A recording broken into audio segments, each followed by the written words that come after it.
Hello, everyone. My name is Dana, and this is the first episode of my brand new podcast that I'm going to call Witchy Review Wednesdays. So, in this podcast, what I'm going to be doing is I'm going to be, reviewing stuff like movies, books, video games, all kinds of things. Now, it's not going to be witchcraft related, not necessarily. This is just whatever the heck I feel like reviewing, all right? So, yeah. And because this is going to be my podcast and kind of my, chance to let loose and have fun, I'm going to swear because I fucking want to. All right? Great. Wonderful. So, what am I reviewing today? Today I am going to review one of my personal favorite movies, Hocus Pocus. Now, before I get into the actual meat, just in case anyone listening has yet to actually watch it, I'm going to give you a tiny bit of background information. So, Hocus Pocus was released in theaters on July 26, 1993. I was 3 years old. Not that you need to know that. It was directed by Kenny Ortega and starred Bette Midler, Sarah Jessica Parker, Kathy Najimy, Omri Katz, Thora Birch, Vanessa Shaw, Doug Jones, and Sean Murray, with Jason Marsden as the voice of Thackeray Binks. And yeah, it is Thackeray, not Zachary. Not Zachary at all, 8-year-old me. Anyway, so the movie begins on Halloween in 1693 Salem, Massachusetts, where three witches, the old and decrepit Sanderson sisters, are brewing a potion that will help them steal the life force of children. All three sisters have their own individual talents. Winifred, the eldest, is the head witch in charge and the most powerful. Mary, the middle sister, has the ability to sniff out, literally, children, and is completely devoted to Winifred. And Sarah, the youngest, can enchant her victims with her singing, and Winifred's lovers with her body. Sarah managed to enchant Thackeray Binks' sister, Emily, and whisks her away to her family's cottage in the deep, dark, spooky woods. After forcing Emily to drink the potion, Binks tries to stop them, only for Winifred to use her magic to immobilize him temporarily. Upon seeing that Emily's life force is up for grabs, the sisters suck it out of her and regain some of their youth as a result. Thackeray is then turned into a cat as punishment for failing to save his sister. But before the sisters are able to do anything else, the town folks come and hang them. However, before death approaches, Winifred casts a spell that will bring them back for one night when a virgin lights the black flame candle. Just go with it. The sisters are then hanged, and Binks tries to approach his dad, who shoos him away, because everyone hates a black cat, I guess. Not me, I have one. So, the movie then cuts to Halloween 1993 Salem, where a teacher is telling her class the tale of the Sanderson sisters. Max, our protagonist, scoffs at his peers' holiday spirit, only to be told off by girl boss Allison. The school bell rings after Max gives Allison his phone number, Smooth, and he runs out the door with his classmates. After catching up with Allison outside and having a brief conversation where Allison gives Max his number back, Smoother, Max rides his bike through town to his home. On the way, he gets held up by two bullies, Jay and Ernie, aka Ice, who take his shoes and make Max big sad. Upon reaching home, Max goes up to his room to sulk and completely PG-13 fantasizes about Allison, only to be interrupted by his baby sister, Danny. She teases him a bit, which only further sours his mood, and strong-arms him into taking her trick-or-treating by calling on the one supreme being, Mom. Begrudgingly, Max takes Danny trick-or-treating, gets kinda shitty after running into the bullies again, makes Danny cry, and then makes a lackluster apology on a pile of hay outside a large fancy house. Lo and behold, it's Allison's house, and after making some small conversation with her, he convinces her to take him and Danny to the Sanderson house, which is now a museum, to make a believer out of him. The trio then make their way to the Sanderson house and look around.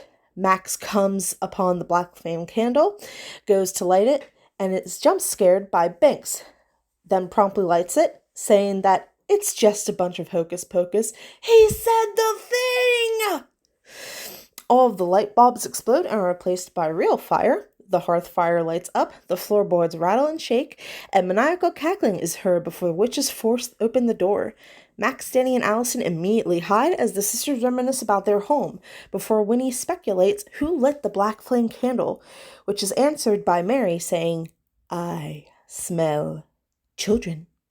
Mary describes Danny as all three witches approach the girl's hiding spot, slamming a hand down on the counter to startle her. It works! Danny shoots right up, tries and fails to trick the witches, and is almost eaten before Max steps in. After tricking them with his burning rain of death, no, I will not provide a further explanation on that, Max slips on the floor, trying to leave his house after Allison and Danny. Binks jumps on him, tells him to grab Winifred's book, critiques Max's intelligence, and after grabbing the book, they leave. Binks tells them to head to the cemetery, as it's hallowed ground, and the witches won't be able to step foot on it. The sisters, on their brooms, track them down, and Winifred resurrects her dead lover to chase them within the cemetery. The kids and Binks flee, and Billy, her dead lover, pursues them. In the meantime, the sisters begin their hunt for children, taking a provocative bus ride until they come across numerous trick-or-treaters in a nice neighborhood. Mary has a mild existential crisis over losing her powers, because the children are in costumes and don't look like children to them. After Winifred slaps her out of it, a man dressed as the devil catches their attention, and the sisters run over to him to worship him and ask him for help retrieving the book. He invites them in, introduces them to his wife, and nearly gets in trouble by dancing with Sarah. After the wife sicks Ralph the dog on the sisters, they leave and realize that wasn't actually their master. Winifred turns her focus on collecting children for when Billy gets her spell book back, to which Sarah asks why. Barely holding her sanity together, Winifred explains, again, that it's to help them live forever and not just until sunrise. At the same time, Max and company approach a police officer and tell him that the Sanderson sisters are back, to which Danny, helpfully, informs the officer that Max is a virgin. The officer pulls Max aside, inquires about his virginity, and then expresses his surprise that Max has never had the sex. After the kids try to convince the officer that they're telling the truth, he snaps at them and shoos them away. And I refuse to say any more about that scene. Max and Danny think the best thing to do now is to find their parents at the town hall Halloween party, so the trio plus Kat head there. While Max and Allison are surprised by Max's dadcula, Danny stumbles into their mom, who is dressed as Madonna, and man, does she look hot. Mom is convinced that Danny has had too much candy, but Danny insists she was telling the truth. The Sanderson sisters crash the Halloween party and perform a riveting musical number that also acts as a spell for the adults present, keeping them dancing and unable to help out. The kids manage to escape to a back alleyway before the sisters' number is done. Max tries to get Allison and Danny to leave him behind, and they say no, because it's a stupid-ass idea. After the sisters nearly catch them in said alley before leaving, Allison fumbles over an old oven. The alley is by a restaurant, and has a light bulb moment. Max, Binks, Allison, and Danny lure the sisters to their high school and trap them in the clay kiln in the art department. Turning on the kiln, the group watches the witches start to burn up and then leave, celebrating their victory. Binks and Max have a heartfelt moment while the girls cheer in the background. They all head to Max and Danny's house, where Danny and Binks fall asleep cuddling, and Max and Allison do the same. The scene then cuts back to the school, where we find that the Sandersons are alive and well, if not slightly burnt. Mary then puts her nose to use and to sniff out Max and the others, which leads them to Jay and Ice, who's wearing Max's stolen shoes. The bullies call the sisters ugly chicks and are subsequently locked up in cages in the sisters' home for the insult. Winifred tries to make the potion from memory, but is unable to do so, exclaiming that she needs her book. In desperation, Winnie calls out to her book, asking for it to make its location known. Back at Max's house, Allison wakes up and says she needs to go home as it's 5 o'clock in the morning, but not before expressing how she wants to help Binks like he helped them.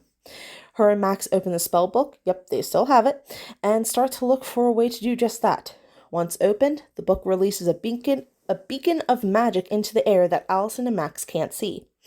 We're once more taken to the Sanderson cottage, where Winifred is mourning their upcoming demise. As Mary takes her to the window to say goodbye to the world, Winifred sees the magic beacon and the witches set off. Back with the kids, Binks wakes up and chastises Max and Allison for opening the book, saying nothing good can come from it. You could say he's having a hissy fit. Max walks Allison to the door, although Allison says she'd feel safer having Salt with her, as the book did say that Salt could protect against Winifred's powers. The two share a cute moment together, but rush downstairs after hearing something break. They find the sisters with Danny and Binks held captive and the book in their possession at last. After knocking Max out, Allison forms a circle of salt to protect her and Max. Winifred applauds Allison's cleverness and tells her sisters that the black flame candle will soon burn out due to dawn quickly approaching. The witches burst from the roof to return to their home, and Sarah is tasked with enchanting the children of Salem, who we see begin to march like zombies to them. Danny is tied to the same chair Emily Binks died in, and Binks is held in a sack by the hearth. Winifred starts to brew the potion, and after Danny insults her, vows to kill her first. Max bursts through the door and exclaims that dawn has arrived, at which time lights appear behind him. The sisters crumple dramatically to the ground, Danny and Binks are freed, and Max upends the potion, spilling it on the sisters. Once outside, we see that the dawn is really just a car's headlights and the kids flee. After realizing they were tricked again, Winifred sees that there's just enough potion left for one child and says she'll give it to Danny. The witches chase after the kids, catch up to their car, and are beaten back. Max and company return to the cemetery and run into Billy, who uses Max's pocket knife to open the stitches on his mouth and tells Winnie to go fuck herself. Billy allies with the kids, who place Danny in Billy's grave and surround it with salt. Max takes out a baseball bat and practices swinging as the witches track them down. Max swings his bat at Winifred, who easily catches it and runs him down. She then proceeds to knock Billy's head off of his shoulders, causing Danny to leave her circle of salt to retrieve it for him. This makes her an easy target, and Winifred grabs her. Before she can force her to drink the potion, Binks attacks her, making her drop it. Binks is then thrown to the ground, and Max, who caught the potion, drinks it himself. Having no other choice, Winifred hoists him up and begins to suck the life out of him. I bet she did.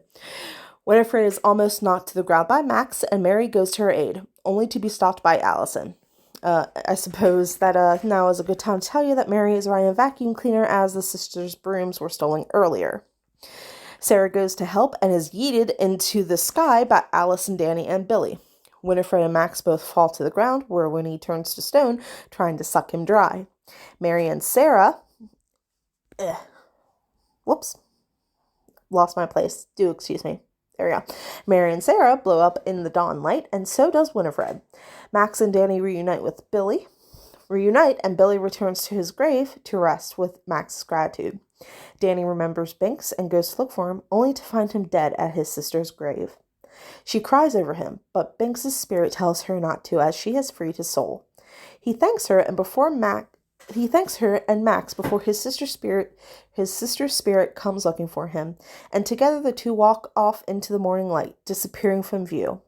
Max, Allison, and Danny watch them go, and the credits begin to roll as Max and Danny's parents, along with the rest of the adults, leave the town hall, the spell on them broken. Now, I remember first seeing this movie when I was around 8 years old, and that was also the first time I went trick-or-treating that I can actually remember, and I personally love it. Is it a perfect movie? Absolutely not. It is not a perfect movie, but it is very much a good time, and if you have not seen it, which I don't know how you haven't, but I would highly recommend this abso-freaking-lutely. And I did a little bit of research, and apparently the reason why Jason Marsden did the speaking voice for Binks is because Sean Murray couldn't do a ye old English accent during the filming. So that's why. But yeah, I would definitely recommend to see Hocus Pocus. And that's all I have for you for this time. I do appreciate you taking time to listen to my review of one of my personal favorite movies, and I will see you next month with another review. Yes, this is only going to be a one per month for the time being because life is a little hard right now and I can't get my shit together. So, once again, I thank you very much for listening to me talk about Hocus Pocus, and I will see you guys next month. Have a wonderful holiday and take care of yourselves out there. Bye.